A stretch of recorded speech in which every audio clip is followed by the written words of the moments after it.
उत्तर प्रदेश का एक छोटा सा गांव। न चमक, न शोहरत, न बड़े सपने देखने का माहौल, लेकिन उसी मिट्टी से निकला एक लड़का जिसने तय कर लिया था उसे अपनी पहचान खुद बनानी है।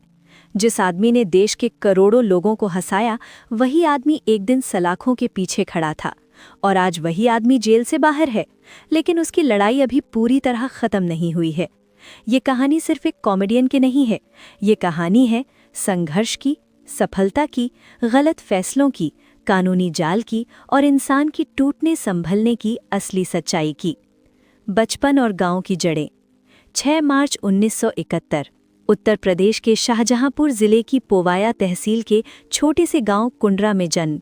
एक साधारण किसान परिवार, पिता किसान, मां गृहिणी। परिवार खेती किसानी और डेयरी व्यवसाय से जुड़ा हुआ था। बचपन में राजपाल यादव और उनके बड़े भाई भैंस चराते थे, पशुओं की देखभाल करते थे, खेतों में काम करते थे। गांव के सामान्य बच्चों की तरह एक साधारण जीवन जीते थे। गांव में उन्हें प्यार से राजू कहा जाता था। परिवार आर्थिक रूप से कमजोर नहीं था। जमीन थी, घर था, सामाजिक सम्मान था, स्थिर जीवन था। परिवार की इच्छा थी राजपाल बड़े होकर डॉक्टर बने, लेकिन किस्मत ने उनके लिए स्टेज और कैमरा चुना था। थिएटर की ओर झुकाव। पढ़ाई गांव के प्राइमरी स्कूल से शुरू हुई, फिर शिक्षा मिली बंडा, ढका, घनश्याम और शाहजहांपुर के स्कूलों में। लेकिन 9वीं कक्षा में ही उनका मन पढ़ाई से ज्यादा थिएटर की तरफ जाने लगा। नुक्कड़ नाटक, मंचीय प्रस्तुतियां, स्कूल और लोकल प्रोग्राम, यहीं से अभिनय का बीज पड़ा। शाहजहांपुर के कोरोनेशन आर्ट थिएटर ग्रुप से जुड़ना उनके जीवन का पहला बड़ा टर्निंग पॉइंट बना। थिएटर ट्रेनिंग और एनएसटी। थिएटर सीखने के लिए लखनऊ पहुंचे, फिर दिल्ली और फिर भारत का सबसे प्रतिष्ठित संस्थान national school of drama Delhi. यहाँ उन्हें अभिनय की प्रोफेशनल ट्रेनिंग मिली। यहीं से बना एक कलाकार, एक अभिनेता, एक सोच, एक संघर्षशील इंसान। करियर की शुरुआत। 1997 टीवी सीरियल स्वराज से करियर की शुरुआत। संघर्ष का दौर। छोटे कमरे, कम पैसे, अनजान शहर, अकेलापन, भूख, लगातार रिजेक्शन, कोई पहचान नहीं, कोई सपोर्ट सिस्टम नहीं, लेकिन सपना बड़ा था और जिद उससे भी बड़ी। फिल्म जंगल से पहली बड़ी पहचान मिली। इसके बाद एक फिल्में, हंगामा, हेरा फेरी, चुप चुप के, भूल भुलैया, गरम मसाला, और वो बन गए कॉमेडी सिनेमा का चेहरा। लोग कहने लगे, इसकी आंखें एक्टिंग करती हैं, इसका एक्सप्रेशन बोलता है, ये कॉमेडी नहीं, अभिनय है। कॉमेडी की अलग पहचान। राजपाल यादव की कॉमेडी की खासियत, वल्गर जोक्स नहीं, डबल मीनिंग नहीं, चीख चिल्लाहट नहीं, आंखों की एक्टिंग, चेहरे की भाषा, बॉडी लैंग्वेज, देहाती नेचुरल स्टाइल, इनोसेंट एक्सप्रेशन। इसीलिए वो बाकी कॉमिक एक्टर्स से अलग बने। आज सोशल मीडिया पर उनके डायलॉग, उनके एक्सप्रेशन, उनके सीन सब वायरल मीम टेम्पलेट्स बन चुके हैं। एक समय ऐसा था उनके बिना कॉमेडी फिल्म अधूरी लगती थी। करियर पीक पर लिया गया फैसला। जब करियर अपने पीक पर था तब उन्होंने सोचा सिर्फ एक्टिंग नहीं, अब डायरेक्शन और प्रोडक्शन भी करेंगे। उन्होंने फिल्म बनाई अता पता लापता 2012। इसके लिए दिल्ली की एक कंपनी मुरली प्रोजेक्ट से 5 करोड़ रुपए का लोन लिया गया। फिल्म बॉक्स ऑफिस पर बुरी तरह फ्लॉप हुई, कमाई नहीं हुई, लोन चुकाया नहीं जा सका, दिए गए चेक बाउंस हो गए और यहीं से शुरू हुआ कानूनी संकट। कानूनी मामला कैसे बढ़ा। 2010 में 5 करोड़ रुपए का लोन, फिर ब्याज, फिर पेनल्टी, फिर कानूनी खर्च, फिर कोर्ट केस, राशि बढ़ते बढ़ते 9 करोड़ रुपए के करीब पहुंच गई।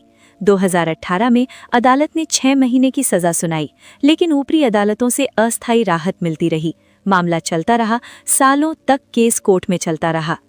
तिहाड़ जेल तक का सफर। 5 फरवरी 2026 दिल्ली हाईकोर्ट के आदेश के बाद राजपाल यादव ने तिहाड़ जेल में सरेंडर किया। वो दोषी नहीं थे, वो अंडर ट्रायल कैदी थे, मतलब केस कानूनी प्रक्रिया में था। उन्होंने लगभग 11-12 दिन तिहाड़ जेल बिताए।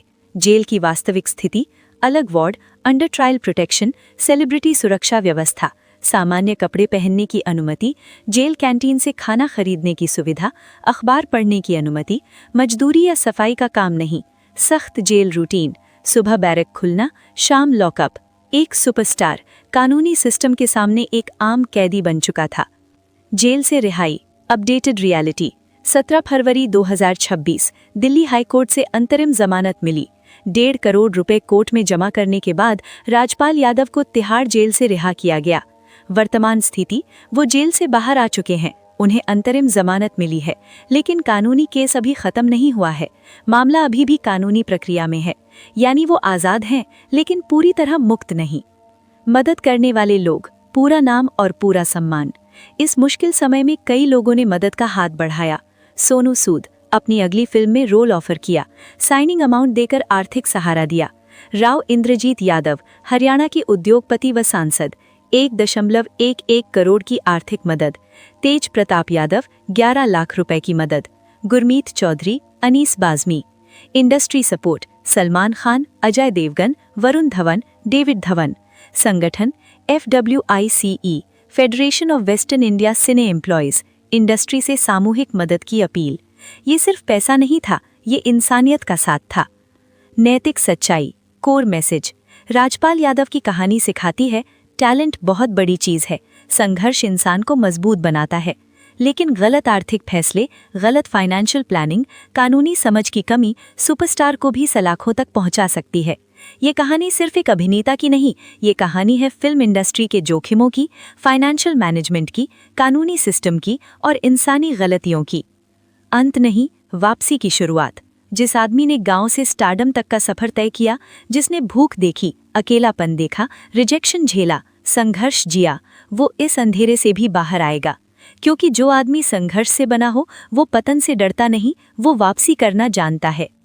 ये कहानी खत्म नहीं हुई है, ये कहानी एक नए अध्याय की शुरुआत है।